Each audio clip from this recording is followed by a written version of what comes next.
Bonjour, la mise à jour aujourd'hui est sur la publication du revenu à la ferme pour 2019 et pour le premier trimestre de 2020 par Statistique Canada aujourd'hui.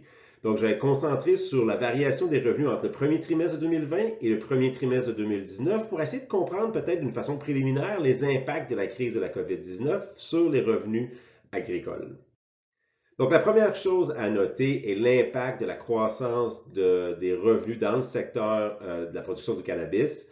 Par exemple, si on regarde les recettes ou les revenus bruts dans le secteur végétal, on voit que l'augmentation entre le premier trimestre de 2020 ici et le premier trimestre de 2019, l'augmentation des revenus dans le secteur végétal était de 3,8 ce chiffre ici. Alors que si on exclut les revenus provenant de la production du cannabis, on voit qu'on a une diminution des revenus dans le secteur végétal de 4,7 Les revenus de cannabis ont augmenté de 275 environ entre le premier trimestre de 2020 et le premier trimestre de 2019. Donc, de mettre l'emphase sur ce chiffre ici est probablement plus révélateur des impacts dans le secteur végétal en regardant les données là, sur le revenu à la ferme. On regarde par exemple dans le blé, dans l'orge, le soya, le maïs, toutes ces productions-là ont enregistré un déclin des revenus entre le premier trimestre de 2020 et les 3 premiers mois de 2019. En fait, le canola a été le seul bien qui a enregistré un gain en termes de revenus bruts. Pas nécessairement surprenant, les prix se sont quand même assez maintenus pour le premier trimestre, ainsi que les exportations ont enregistré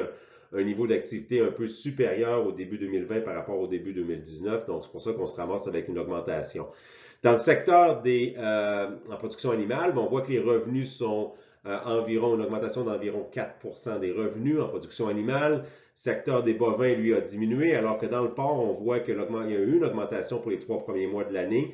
Bien sûr, la crise dans la production animale ne s'est pas nécessairement révélée dans les 3 premiers mois de l'année. Donc, c'est vraiment en avril qu'on a commencé à voir les effets. D'ailleurs, dans le secteur laitier, même si on enregistre pour les 3 premiers mois une augmentation supérieure à 5 puis on sait que dans le mois d'avril, le prix à la ferme a diminué et aussi la production a aussi diminué. Donc, on s'attend à ce qu'il y ait une baisse de revenus lorsqu'on va avoir les données pour le deuxième trimestre de l'année 2020.